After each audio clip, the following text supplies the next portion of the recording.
मैं अपने आश्रम में आया, पिताश्री ने मेरे फरसे को खून से लथपथ देखा, पूछने लगे राम तुम कहां से आ रहे हो। मैंने बताया कि मैं सहस्त्राबाहु का वध करके उसकी भुजाओं का छेदन करके आ रहा हूं आपके दर्शनार्थ।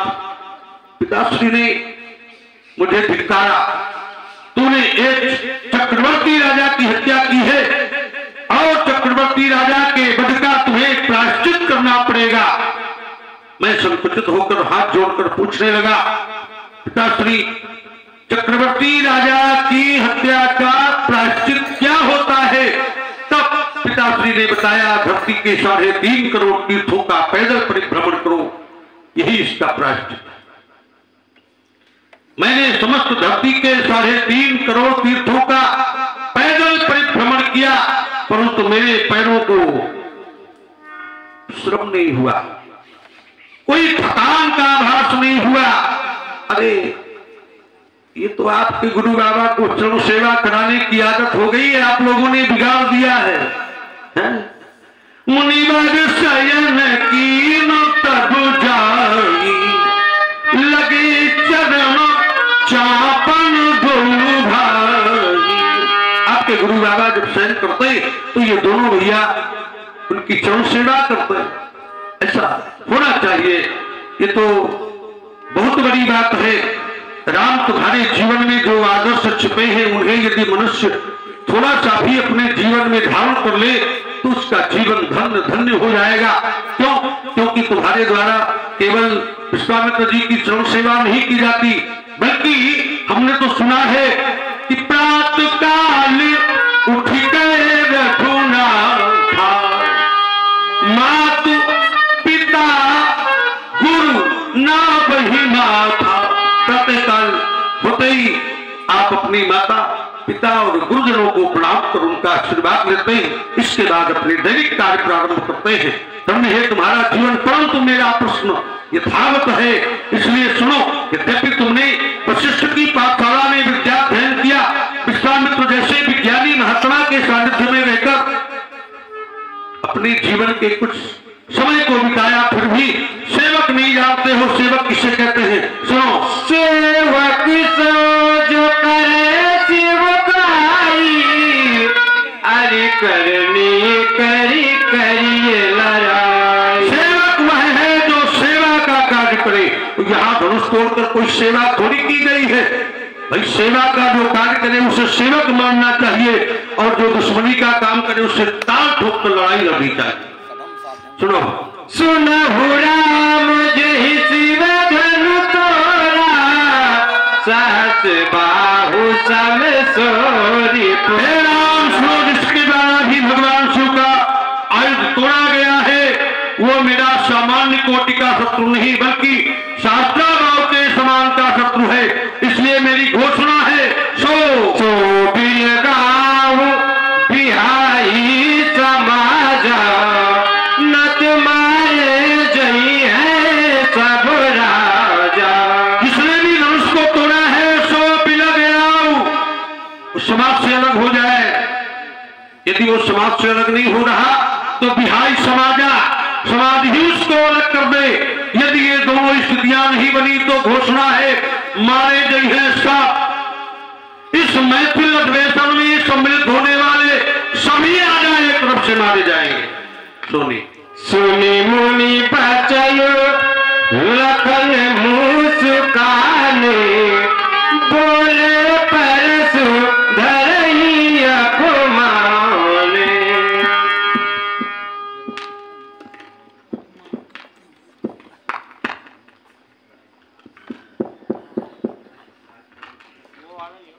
सुना आप लोगों ने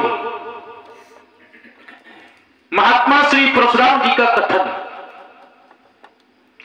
धनुष तोड़ने वाले के विरोध में महात्मा श्री परशुराम जी की घोषणा हो गई। सुना राम जय शिव धनु तोड़ा, सहस बाहु सम सो रिपुरा। जिस किसी के द्वारा भगवान शंकर जी का धनुष तोड़ा गया है वो इस समय महात्मा श्री परशुराम जी का शत्रु है, और साधारण प्रकार का शत्रु ही नहीं। कैसा शत्रु है?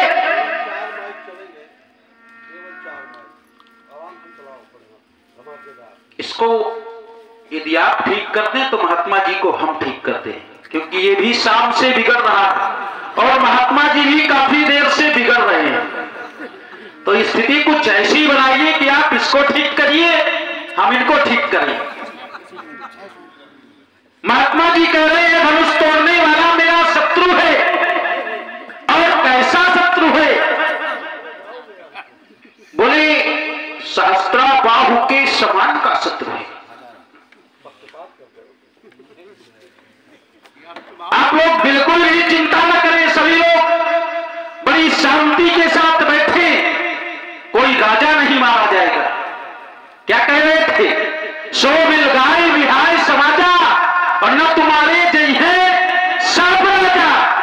मैं कहता हूं जब तक लक्ष्मण खड़ा है कोई राजा नहीं मारा जाएगा। आप लोग बड़ी शांति से बैठिए और केवल इनकी बातों को सुनते रहिए।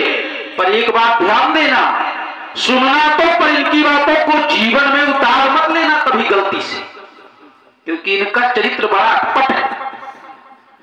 इनका चरित्र बड़ा अटपट है, बड़ा विचित्र है। जीवन में उतारने की कोशिश भी मत करना। आइए चर्चा पर। इन्होंने कहा कि सहस्त्रा बाहु के समान का मेरा शत्रु है। मैं विचार करने लगा, सहस्त्रा बाहु और धनुष तोड़ने वाला, क्या दोनों समकोटि के हो सकते? तो जब मैंने सहस्त्रा बाहु पर विचार किया, क्योंकि महात्मा जी धनुष तोड़ने वाले को अभी तक जान नहीं पाए, पहचान नहीं पाए, समझ नहीं पाए, और धनुष तोड़ने वाले को जान नहीं पाए, पहचान नहीं पाए, समझ नहीं पाए, लेकिन सहस्त्रा बाहु को तो भली भांति जानते थे, सहस्त्रा बाहु से अच्छी तरह से परिचित थे। तो सहस्त्रा बाहु कैसा था? सहस्रबाहु सुरनाथ त्रिशंकु, यह राज मद दी कलम को, पर आकाश भट्ट सहस्रबाहु से दूसरे के कार्य को बिगाड़ने वाला, और यहां तक कि राज्य मद का कलंक भी सहस्त्रा बाहु को लगा था। सहस्त्रा बाहु कलंकी, सहस्त्रा बाहु दूसरे के कार्य को बिगाड़ने वाला। अब मैंने चिंतन किया, क्या धनुष तोड़ने वाला भी ऐसा है? यदि धनुष तोड़ने वाला भी दूसरे के कार्य को बिगाड़ने वाला हो, यदि धनुष तोड़ने वाले पर भी कोई कलंक लगा हो, तब मान लिया जाए कि धनुष तोड़ने वाला और सहस्त्रा बाहु दोनों समान हैं। अन्यथा की स्थिति में धनुष तोड़ने वाले में और सहस्त्रा बाहु में बहुत बड़ी विषमता है, बहुत बड़ी भिन्नता है। हमारे भैया आए और महात्मा जी से बड़ी विनम्र वाणी से हाथ जोड़ करके बोले कि नाथ शंभु धन भंजन निहारा, हे स्वामी, शंकर जी के धनुष का खंडन करने वाला कोई आपके चरणों का दास होगा। लेकिन ये बात महात्मा जी की समझ से बाहर चली गई। ये बात विनम्रता वाली भाषा हाथ जोड़कर बोली जा रही है, उस भाषा को महात्मा जी समझ नहीं पा रहे।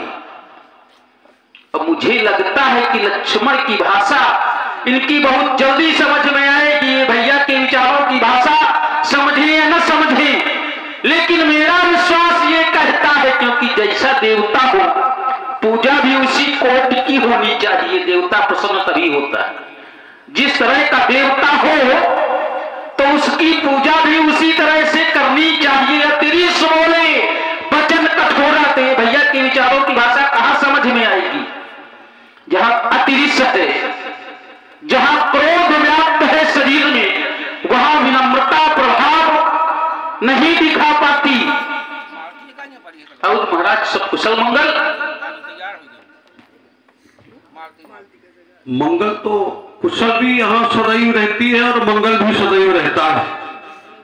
पूछो कैसे? हमने आचार्य जी कुशल और मंगल ये सदैव हम लोगों के साथ रहते हैं दोनों। कैसे? क्योंकि हमने एक सिद्धांत पढ़ा है, सुकृति संभूतन विमल विभूति मंजुल मंगल, क्या आया? मंजुल मंगल मोद प्रसूति। ये मंगल और मोद को प्रसूति मानी जन्म देने वाली है, जो शंकर जी के शरीर में विभूति लगी। सुकृति संभूतन विमल विभूति मंजुल मंगल मोद प्रसूति। तो ये मंगल और मोद की प्रसवनी शंकर जी के तन की विभूति का जो चिंतन करता है उसके जीवन में सदैव मंगल बना रहता है और कुशल भी। ताहि सदा शुभ कुशल निरंतर सुर नर मुनि प्रसन्नता। ऊपर जो अपने आराध्य का चिंतन करता है, अपने आराध्य को हृदय में स्थान देकर जीवन जीता है, उसको सदैव कुशल रहती है। तो यहाँ कुशल भी है और मंगल भी। बहुत सुंदर। आइए थोड़ा इसी पर चिंतन करते हैं। आपने कहा सुकृति संभूतन विमल विभूति। मेरा प्रश्न किससे है? मेरा प्रश्न किससे है? शंकर जी से है कि परशुराम जी से? सुकृति संभूतन, भगवान शंकर जी के तन में जो भस्म लगी है वो भगवान शंकर जी को मंगल प्रदान करती है। और अगर परशुराम जी को मंगल होता, कुछ कहना चाहते हैं? हाँ, हेलो, ध्यान दें, ये 1 रुपए आदरणीय श्री अनुराग द्विवेदी जी, जिनको आप लोगों ने अभी तक देखा, बहुत ही महाराज जनक जी के कुशल अभिनेता हैं और उन्होंने अपना बहुत ही सुंदर सुरीली धुन के साथ अपना अभिनय प्रस्तुत किया। उनके द्वारा ये 101 रुपए महाराज श्री भार्गव जी के चरणों में और श्री लखनलाल जी के चरणों में समर्पित हो रहे हैं। बहुत बहुत धन्यवाद। एक कड़ी है, नाम है और महाराज, एक मिनट, द्विवेदी जी, हेलो, हाँ, आप जाइए थोड़ा सा वहीं पे, इसके बाद जाइएगा। ओके। ये जो इनका नाम आपने लिया, क्या नाम लिया? अनुराग। अच्छा, ये अनुराग एक ऐसी कड़ी है जिसके बिना भगवत प्राप्ति नहीं हो सकती। अनुराग के बिना भगवान को नहीं प्राप्त किया जा सकता। मिले ही न रघुपति बिनु अनुरागा। यहां धन का कोई महत्व नहीं है, इसके लिए तुम्हें शुभाशीष, परंतु तुम एक ऐसी कड़ी हो जिसके बिना भगवत प्राप्ति नहीं हो सकती है। हाँ, जय जय। भाई, ये भी मंगल भगवान शंकर जी की विभूति से प्राप्त होता है। सुकृति संभूतन विमल विभूति, भगवान शंकर जी के तन पर जो भस्म है, मैं आपकी भावना का सम्मान करता हूं। ऐसा शिष्य होना चाहिए, ऐसी गुरु भक्ति प्रत्येक शिष्य के हृदय में होनी चाहिए। लेकिन जब चिंतन करता हूं प्रत्यक्षम किम प्रमाण, अगर आपके जीवन में मंगल है तो फिर तक खड़ा हो रहा है व्यापक शरीर क्यों? क्या क्रोध में मंगल है या मंगल में क्रोध है? क्रोध में आचार्य जी बड़े आनंद का विषय है, आनंद लेते हुए चलेंगे। मैं एक तर्क दे रहा हूं। मंगल एक जगह और मुझे मिला है, मैंने एक जगह मंगल का और दर्शन किया। मंगलानाम चकर्तारु वंदे वाणी विनायको। मंगल दो जगह, मंगल करने वाले दो, कौन? बोले वाणी और विनय। अच्छा, यहां जो वचन निकल रहे हैं ये किसके द्वारा निकल रहे हैं? वाणी के द्वारा। तो यहां भी मंगल छिपा है ये लक्ष्मण को नहीं दिखाई देता। हम दिखाते हैं मंगल कहाँ है, हम दिखाते हैं ये जो भगवान की कथा होती है, मंगल हम कहाँ कहाँ दिखाएं आपको। मंगल जहां जहां कहो वही वही मंगल दिखा देंगे। ये वाणी भी अगर निकल रही है तो लक्ष्मण के सामने आने के बाद निकल रही है। और ये कलिमल हरनि मंगल कजनी, आइए उसी मंगल की बात करता हूं। कलिमल हरनि मंगल कजनी, तुलसी कथा रघुनाथ की। ये भी लक्ष्मण का प्रभाव है, जो अगर मंगल मुख से वचन निकल रहे हैं तो ये भी लक्ष्मण का प्रभाव है। और मंगल होता कहां है, मैं आप मंगल की बात करते हैं, मैं मंगल की जड़ पर ले चलता हूं। मंगल की मूल क्या है, मंगल उत्पन्न कहां से होता है, मंगल यदि फल है तो मंगल की जड़ क्या है। बोले को कही सकई ठोर सब तासु, मंगल मूल, मूल माने मंगल मूल राम सुत जासु।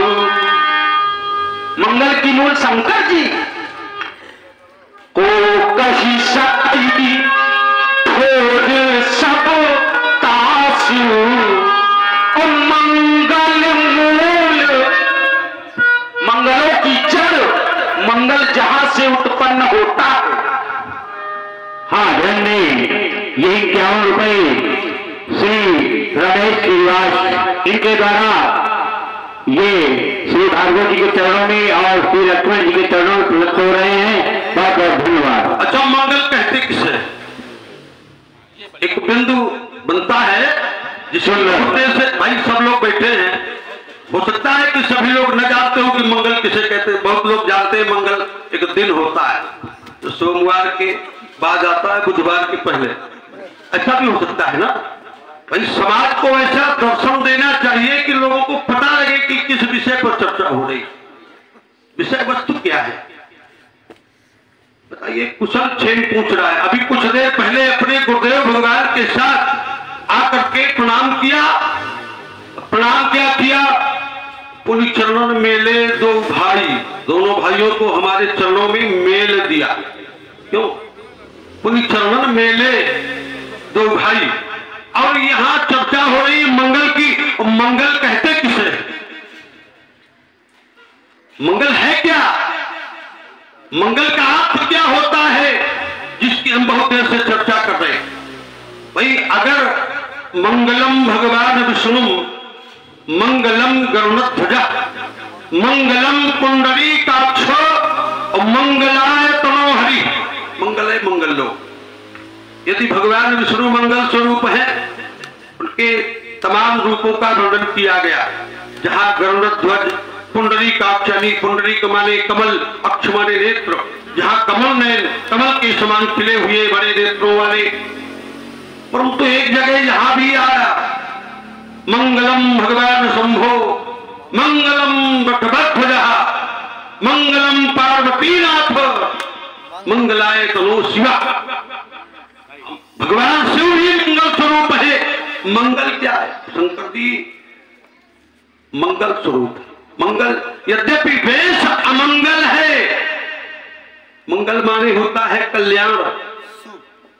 मंगल माने कल्याण, कल्याण करने वाले भगवान शिव है, शिव है, शिव है। आपने कहा कि मंगल क्या है,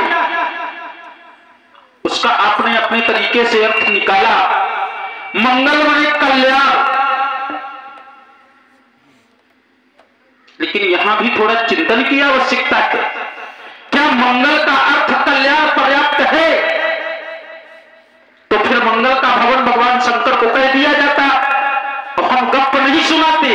यही से लो, बोले मंगल भवन अमंगल हारी, ओम सहित जही जगत पुरारी। जिसको आप कल्याण स्वरूप बता रहे हैं कि वो कल्याण स्वरूप है, वही कल्याण करते हैं। तो जब उनको आवश्यकता होती है तो वही अकेले नहीं,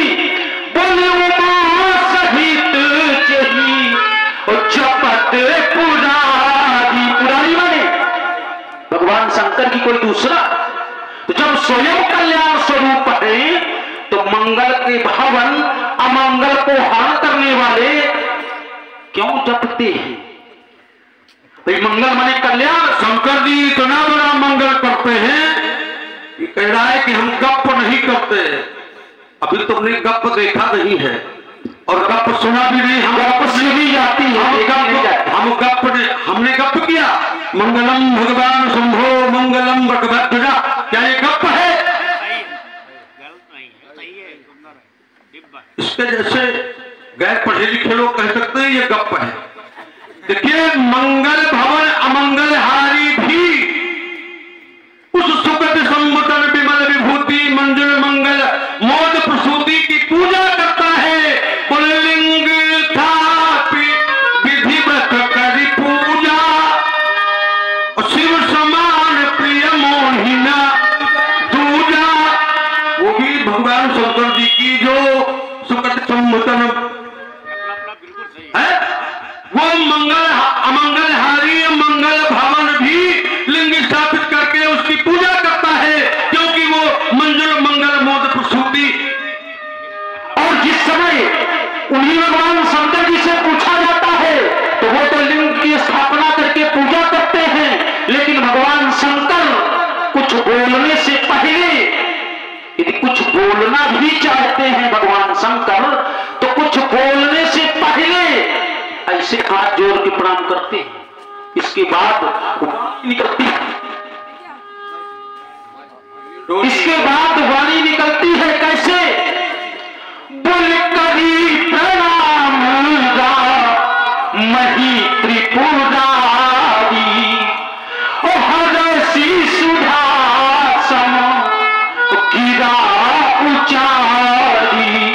पहले करी प्रणाम, पहले प्रणाम किया, तब हरसी सुधासन गिरा उचारी।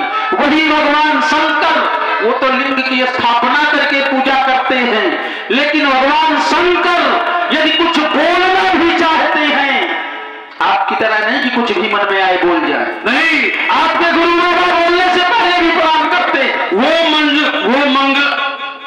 मंगल भवन अमंगल हारी एक बहुत बड़ी बात कहते हैं। इसकी तरह के थोड़ी है भाई, ये तो गप वाला है। वो मंगल भवन अमंगल हारी कहते हैं। एक जगह एक प्रमाण है, बोले बिनु छल विश्वनाथ पदनी हूँ,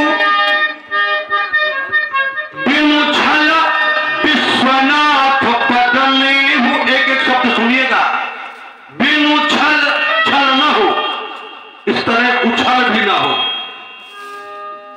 बिनु छल विश्वनाथ पदनी हूँ, राम भगत कर लक्षण एहू। जो बिना छल के विश्वनाथ भगवान के चरणों से प्रेम करता है, सच्चे राम भक्त का पहला लक्षण है। अच्छा, तो आपने हमें शंकर विरोधी बता दिया। आपकी दृष्टि में लक्ष्मण शंकर विरोधी हो गया, तो क्या हमने शंकर जी का विरोध किया है क्या? भाई, हमने क्या शंकर जी का विरोध किया है क्या अभी तक? या शंकर जी के विरोध में हमने कोई बात कही है क्या अभी तक? अरे, हम आपका विरोध कर रहे हैं। क्यों? आइए धरातल बनाकर देता हूं आपको। आपका विरोध इसलिए कर रहे हैं हम, क्योंकि धनुष तोड़ने वाले की खोज है आपको। धनुष तोड़ने वाले को आप जानना चाहते हैं, और धनुष हरिओम, धनुष तोड़ने वाले के पक्ष से हमारे भैया श्री राम जी खड़े हुए बोलने के लिए। और हमारे भैया श्री राम जी से आपने कह दिया कि अरे करनी कर करिए लड़ाई। और यदि इस बात को मानते हुए धनुष तोड़ने वाले में और महात्मा परशुराम जी में लड़ाई होती है, तो धनुष तोड़ने वाले के पक्ष से राम जी है। धनुष तोड़ने वाले के पक्ष से राम जी खड़े हैं। राम जी आगे आकर के बोलने के लिए खड़े हो गए। तो यदि लड़ाई भी होती है तो धनुष तोड़ने वाले के पक्ष से राम जी युद्ध कर सकते हैं। और यदि राम जी धनुष तोड़ने वाले यदि राम जी धनुष तोड़ने वाले के पक्ष से खड़े हैं और धनुष तोड़ने वाले में महात्मा परशुराम जी में लड़ाई होती है इनके कथनानुसार, तो धनुष तोड़ने वाले की रक्षा तो राम जी कर लेंगे। धनुष तोड़ने वाले की रक्षा तो राम जी कर लेंगे, लेकिन अगर उनसे विरोध महात्मा परशुराम जी करेंगे तो क्या इनका संसार में कोई रक्षक है? जिस भगवान शंकर जी के नाम का माला लेकर के जप रही है, क्या राम जी से विरोध करने के बाद भगवान शंकर भी इनकी रक्षा कर पाएंगे? क्या भगवान शंकर भी इनकी रक्षा कर पाएंगे? क्यों? क्योंकि सिद्धांत लगाकर देता हूं, राखी को सकई राम कर द्रोही। यदि धनुष तोड़ने वाले के पक्ष से राम जी बोलने के लिए खड़े हुए और इनके कथनानुसार लड़ाई होती है धनुष तोड़ने वाले में और राम जी खड़े हो गए, तो फिर इनकी रक्षा कौन करेगा? देखिए आचार्य जी, आप विद्वान व्यक्ति हैं, इसलिए थोड़ा सा आपसे चर्चा करने में हमें व्यक्तिगत रूप में आनंद आता है। लक्ष्मण त्रिकालज्ञ है क्या? लक्ष्मण त्रिकालज्ञ है क्या कि वो जानता है कि मैं धनुष तोड़ने वाले से युद्ध करूंगा? मैंने युद्ध की घोषणा की है क्या? युद्ध की बात नहीं, मैंने जब जनक से पूछा तो वेग दिखाओ, मैंने जब जनक से बात की तो वेग दिखाओ, मैं उसे देखना चाहता। अब देखने के बाद उससे कैसा व्यवहार होगा, कैसा बर्ताव होगा, ये तो मैंने नहीं कहा। ये जरूर कहा कि सहस्रबाहु समसो रिपुमोना, सहस्रबाहु के समान शत्रु है। मेरा प्रश्न राजा जनक से था, इसका भाई राम कहने लगा मेरा धनुष तोड़ने वाला कोई आपका दास होगा, कोई एक है, मेरे लिए क्या आदेश है? अब ये तो लक्ष्मण अपनी तरफ से भूमिका बना रहा है कि धनुष तोड़ने वाले की रक्षा राम जी करेंगे। भाई मैंने समाज में सभी राजाओं को मारने की बात कही, लेकिन उसमें एक शर्त थी, शर्त है कि जो धनुष तोड़ने वाला है वो समाज से अलग हो जाए या फिर समाज ही उसको अलग कर दे। मैं उसे देखना चाहता हूं, बेग दिखाओ है? लेकिन लक्ष्मण कह रहा है कि उसकी रक्षा, और अगर राम जी रूठ जाएंगे, राम जी से द्रोह करेंगे परशुराम जी, तो परशुराम जी की रक्षा कौन करेगा? संसार की रक्षा का ठेका लक्ष्मण ने रखा है क्या? ज्यादा बकबक करेगा तो अपनी रक्षा के बारे में सोचना, अगर ज्यादा बकबक करेगा तो अपनी रक्षा के बारे में सोचना पड़ेगा लक्ष्मण को। लक्ष्मण की रक्षा कौन करेगा? राम से युद्ध करना, राम से द्रोह करना, धनुष तोड़ने वाले से युद्ध करना, ये तो देख लेने के बाद ही निर्णय लिया जाएगा कि उसके साथ कैसा व्यवहार, कैसा बर्ताव किया जाए। लक्ष्मण त्रिकालज्ञ नहीं है कि उसके साथ युद्ध की बात करें कि आप युद्ध करेंगे, राम जी रक्षा करेंगे। ये कहां लिखा कि राम जी रक्षा करेंगे? नहीं, देखिए सुनिए सुनिए सुनिए, विषय मैं बता रहा हूं, विषय क्या है। मैं त्रिकालज्ञ नहीं हूं, मैं भविष्य की बात नहीं जानता, लेकिन जो भूतकाल में महात्मा परशुराम जी बोल गए हैं, ध्यान से सुनिएगा और समझिएगा। इन्होंने क्या बोला? आदि करनी करी करिए लड़ाई, सेवक से जो करे सेवकाई, ये मैंने बोला है कि परशुराम जी ने बोला है? अब इसका अर्थ निकाल लो। आदि करनी, शत्रुता का कार्य करके, धनुष तोड़ने वाले ने शत्रुता का कार्य किया है तो क्या करे? बोले करिए लड़ाई। अब इसका क्या अर्थ होता है? लड़ाई करे तो युद्ध होगा कि नहीं होगा? आदि करनी, अब अपनी बात बोल करके या तो ये कहो कि लक्ष्मण गलती हो गई, ये कहो कि लक्ष्मण गलती हो गई, मैंने गलती से बोल दिया।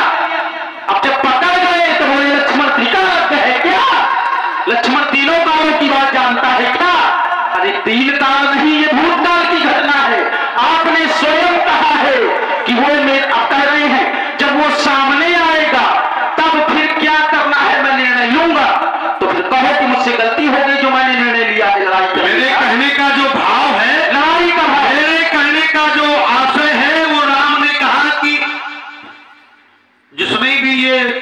दुश्मनी का धनुष तोड़ा है वो आपका ही कोई दास होगा।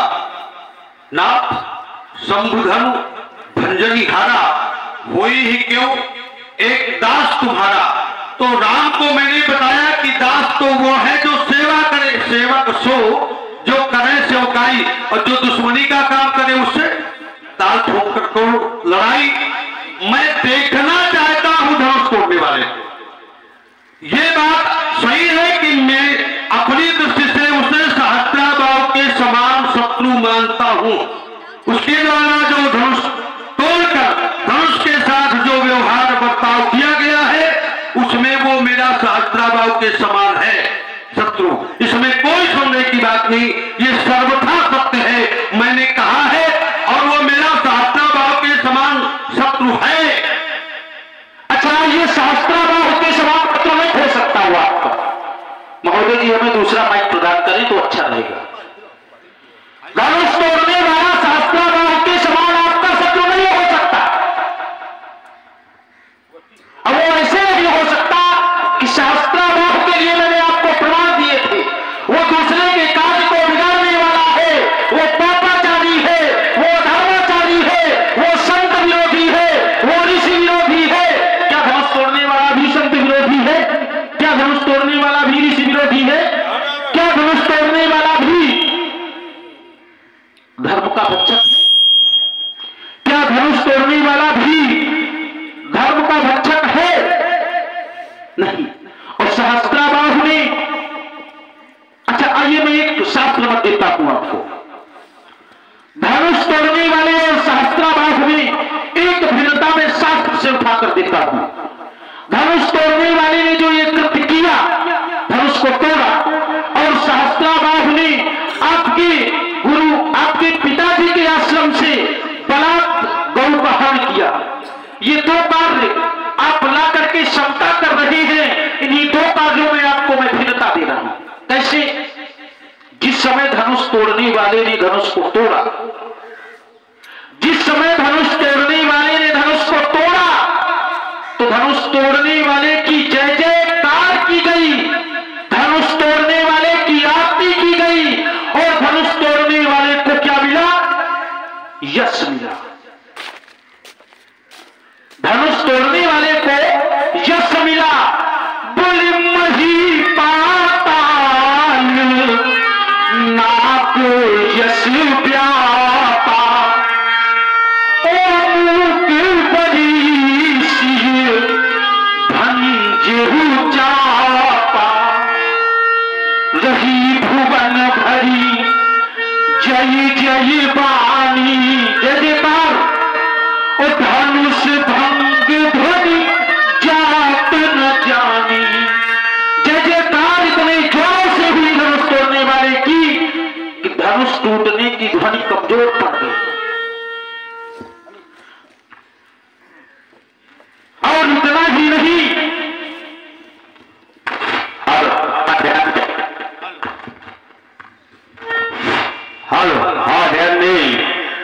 ये 101 रुपए श्री समरिया कुशवाहा जी आदरणीय श्री भार्गव जी के चरणों में और लक्ष्मण जी के चरणों में अर्पित कर रहे हैं। बहुत बहुत धन्यवाद।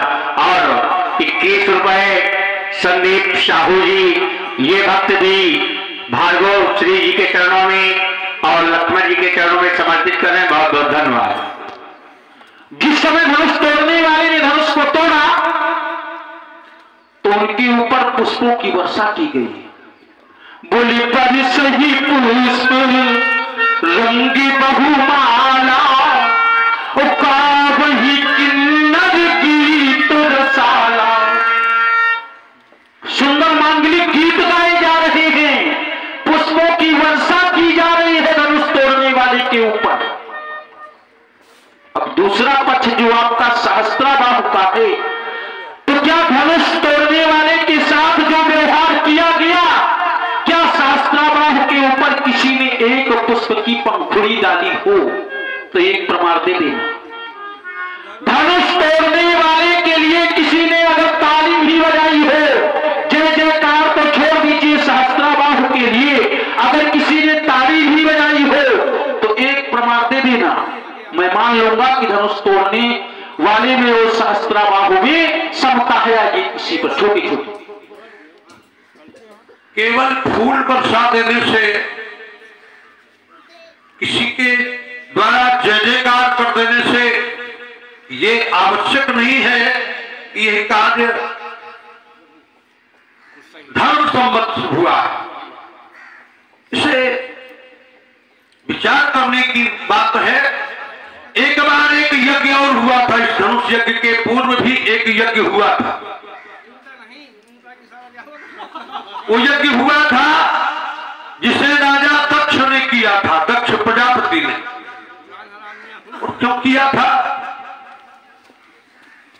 भगवान शंकर जी को अपमानित करने की भावना से। उसमें सती अपनी पुत्री को भी उसने निमंत्रण नहीं दिया था। तो क्या उस यज्ञ में लक्ष्मण कह रहा है कि आप एक तो प्रमाण दे दो कि सहस्त्राबाहु के ऊपर एक फूल की पंखुड़ी डाली गई। मैं ये थोड़ी कह रहा हूं कि वहां फूल बरसाए गए, यहां फूल नहीं बरसाए गए। इसके बाद भी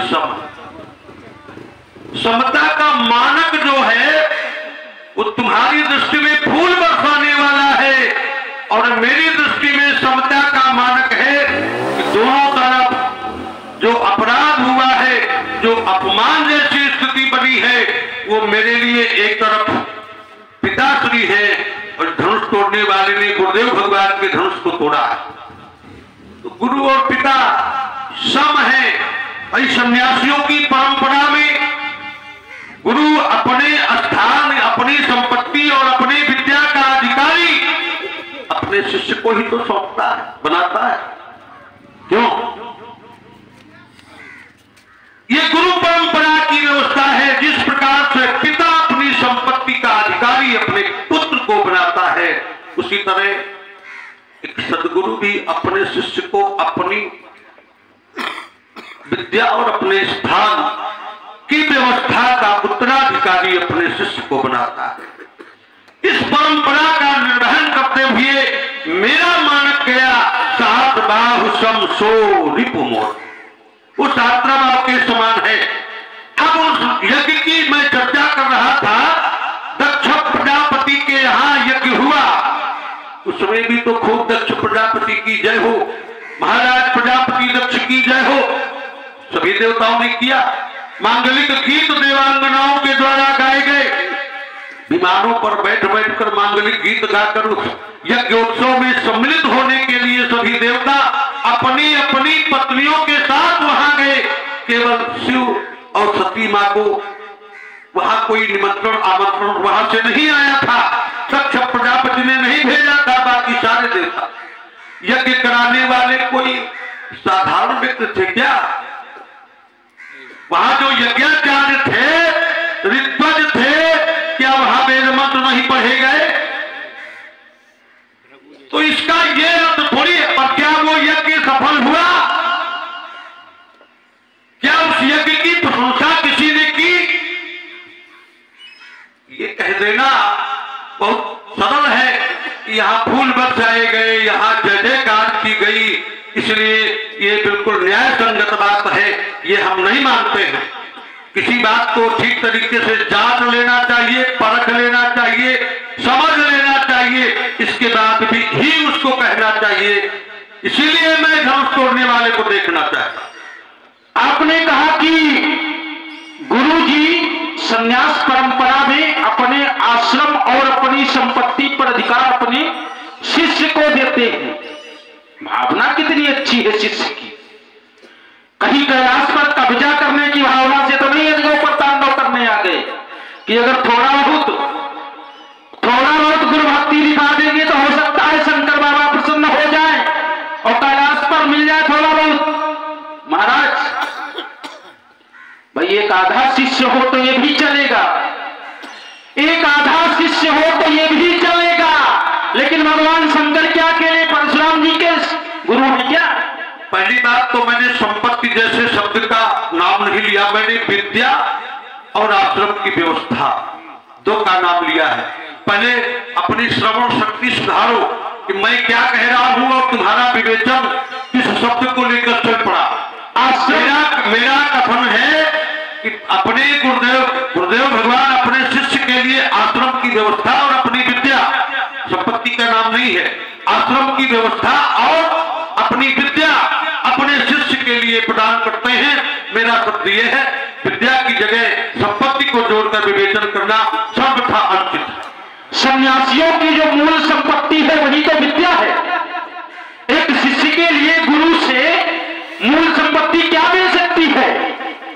एक शिष्य के लिए थोड़ा सा इतना हल्का धरातल बना के अगर आप जैसे महात्मा यात्रा करेंगे, अब तो जय जय, इतने हल्के धरातल में हम नहीं सोच सकते थे कि इतना हल्का धरातल आपका होगा। चलिए हमारा बचपना है, लेकिन आपका धरातल तो कुछ परशुराम के जीवन में हम कुछ कहना चाहते हैं, इसके बाद फिर सुनेंगे। भाई भगवान शंकर क्या अकेले परशुराम जी के ही गुरु हैं क्या? जो इन्होंने कहा कि शिष्य का ही अधिकार होता है, तो मैं कहता हूं कि यहां जितने लोग बैठे सबका अधिकार है। जितना आपका अधिकार है उतना भैया जी का भी अधिकार है, उतना दादाजी का भी अधिकार है, सबका अधिकार है। तो सब लोग क्यों नहीं विरोध कर रहे? सब लोग क्यों नहीं तांडव कर रहे? सब लोग क्यों नहीं धनुष तोड़ने वाले को अपना शत्रु मान रहे? अकेले आप ही क्यों धनुष तोड़ने वाले को शत्रु मान रहे? और कैसे सबका अधिकार है वो मैं प्रमाणित करता हूं। बोल शंकर जगत बंदे जगदीशा, और सूर्य नर मुनि सब नाव ही शीशा। ये जितने लोग यहां बैठे हैं ये सब भगवान शंकर को इसे प्रणाम करते हैं। और रही गुरु शिष्य की बात, केवल तुम्हें छोड़कर सभी लोग, रही गुरु शिष्य की बात, रही गुरु शिष्य की बात, तो भगवान शंकर बोले तुम त्रिभुवन गुरु वेद बखाना, जाति का जाना। जब भगवान शंकर त्रैलोक्य के गुरु हैं तो और सब लोग कहे नहीं भैया धनुष तोड़ने वाले को शत्रु मानते, और सब लोग क्यों नहीं भगवान शंकर जी के शिष्य होने के कारण सबके गुरु भगवान शंकर, महात्मा जी के भी गुरु भगवान शंकर, तो महात्मा जी शत्रु मान रहे हैं तो आप लोग शत्रु मानो धनुष तोड़ने वाले को। अब इन्होंने कहा कि एक यज्ञ हुआ दक्ष यज्ञ पर, ध्यान गया महात्मा जी का, और दक्ष यज्ञ पर जाकर के यात्रा कर ली महात्मा जी ने, और कहा कि वहां पर भगवान शंकर जी का विरोध हो रहा था, और वहां पर वेद मंत्र पढ़े गए, वहां पर वेद मंत्र पढ़े गए। आपने नाम भी लिया लेकिन वो नाम इनके मुख से निकला नहीं। आपने नाम लिया कि उस यज्ञ में आपके बाबा भृगु ही थे, परशुराम जी के बाबा जी का नाम भृगु है।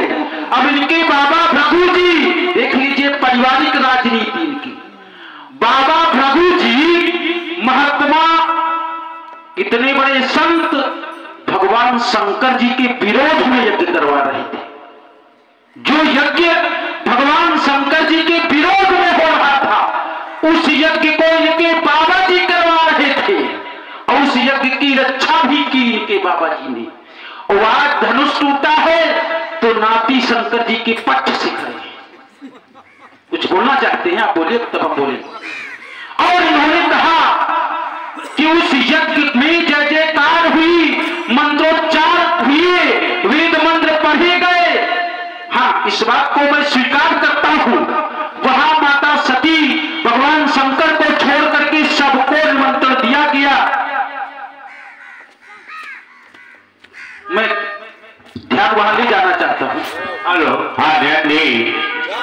ये 101 रुपए ये हमारे आदरणीय श्री मामा जी की पुत्री की तरफ से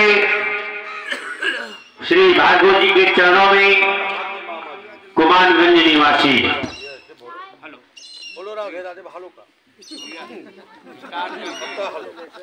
अब लाइट जलती है उठ के थोड़ो हलो अब यारे में चलो अब चलो चलो आदि अनंत हरि कथा अनंत भगवान की कथा आधी कैसे मान रहे हैं आप आधी कैसे हो गई का न तो आदि है न मध्य है और न अंत है।